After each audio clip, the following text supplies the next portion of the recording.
تخيل إنك بتصحى من نومك تلاقي نفسك في أوضة غريبة، نور خافت وبرودة بتلسع عظمك. بتحاول تتحرك بس جسمك تقيل، وبعدين تحس وجع في مكان مش واضح، وتحس إن في حاجة ناقصة.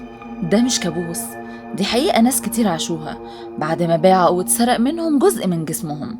تجارة الأعضاء مش خيال علمي ولا فيلم رعب، دي شبكة دولية من أبشع الجرائم اللي بتستهدف الأضعف وبتحول الإنسان لبضاعة. بس ما تنساش إن ورا كل حيطة في صوت، وورا كل قصة في سر.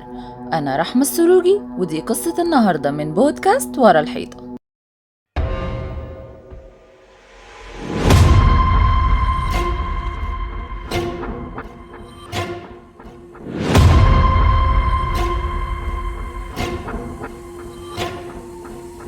تجارة الأعضاء البشرية مش محصورة في حتة، دي شبكة عالمية فيها دول بتتصدرها زي آسيا وأفريقيا وحتى دول متقدمة.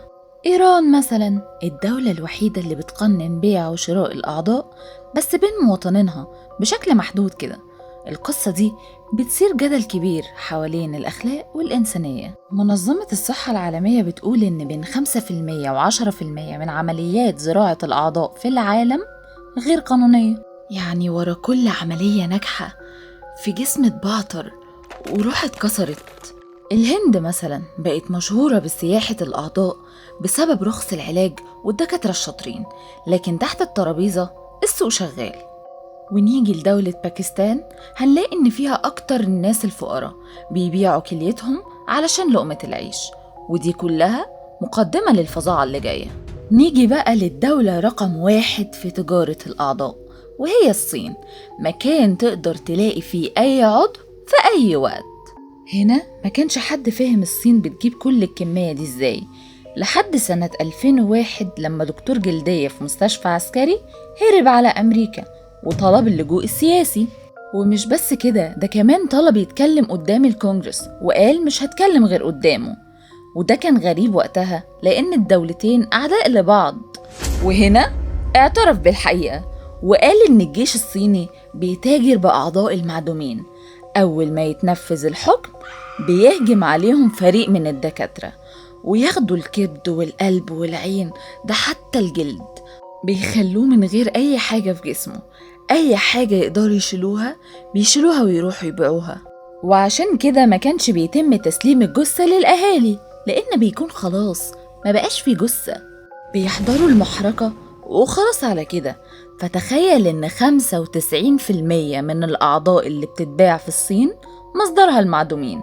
وفي 2024 الحكومة نفسها قبضت على عصابة كان معاهم 18 طن عظم بني آدم و34 ألف قطعة كانوا بيجهزوا للبيع.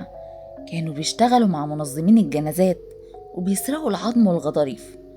تفتكروا الحكومة وقتها قبضت عليهم علشان الجريمة ولا علشان المنافسة؟ والصدمة الأكبر هنا هي إسرائيل.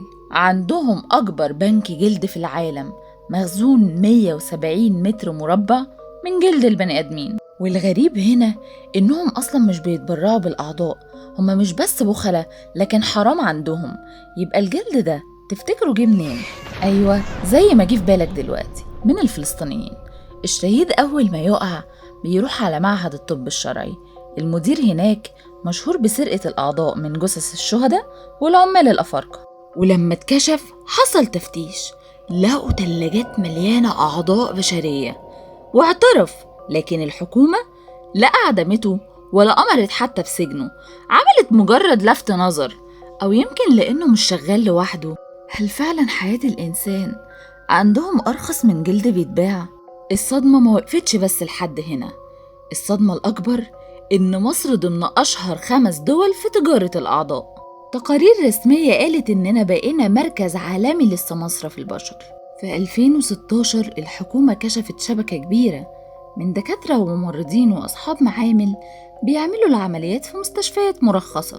95% من عمليات الزراعة في مصر بتتم بشكل مش قانوني. الناس الفقراء أو اللاجئين بيتخطفوا أو بيغروهم بالفلوس وبيخرجوا من المستشفى من غير كلية أو كبد. هل دي مستشفى ولا مجزرة متحضرة؟ بس اللي عايزين نبقى فاهمينه هنا إن دول عبارة عن شياطين بشرية ماشية على الأرض، ونيجي هنا لأهم نقطة في الحلقة واللي جايين ننبه عليها علشان تخلوا بالكم من أطفالكم. معظم الألعاب دلوقتي اللي على تليفوناتهم بقت مصدر لجذب التجار دول ليهم، زي إن في ألعاب بتعتمد على التحديات اللي بتزيد صعوبتها مع الوقت. المجرم ممكن يطلب من الطفل إنه يعمل تحديات خطيرة علشان بس يكسب نقط أو جوائز وهمية. التحديات دي ممكن تبدأ بسيطة، زي إنه يشارك معلومات شخصية، وتوصل في الآخر لطلبات خطيرة جدا. المجرمين بيستغلوا حب الأطفال للمكافآت والجوائز، فبيعملوا ليهم عروض مغرية. ممكن يقول للطفل لو عملت كذا هديك فلوس أو هدية. الهدية دي ممكن تكون أداء أو حساب في اللعبة أو حتى فلوس حقيقية، فبيطلب منه إنه يقابله شخصيا علشان ياخدها. هنا بتبدأ مرحلة الاستدراج، والطفل بيوافق على مقابلة شخص غريب، وممكن يتعرض للخطف أو الاستغلال. لازم يكون في رقابة أبوية علشان نحمي أطفالنا. لو لاحظت أي حاجة غريبة بلغ عنها فوراً الجهات المختصة زي مباحث الإنترنت أو أي جهة رسمية تانية. الحماية من الجريمة دي بتبدأ بالوعي.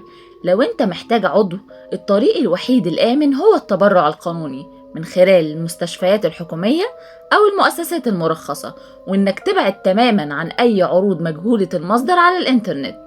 ولو أنت شخص بتفكر في بيع عضو من أعضائك علشان الفقر، فعايزة أقولك إن ده مش هيبقى حاجة قدام فشل كلوي أو عدوى ممكن تجيلك أو موت محتمل، وإن المبلغ اللي هتاخده ما يساويش جزء بسيط من الضرر الصحي اللي هتعاني منه طول عمرك.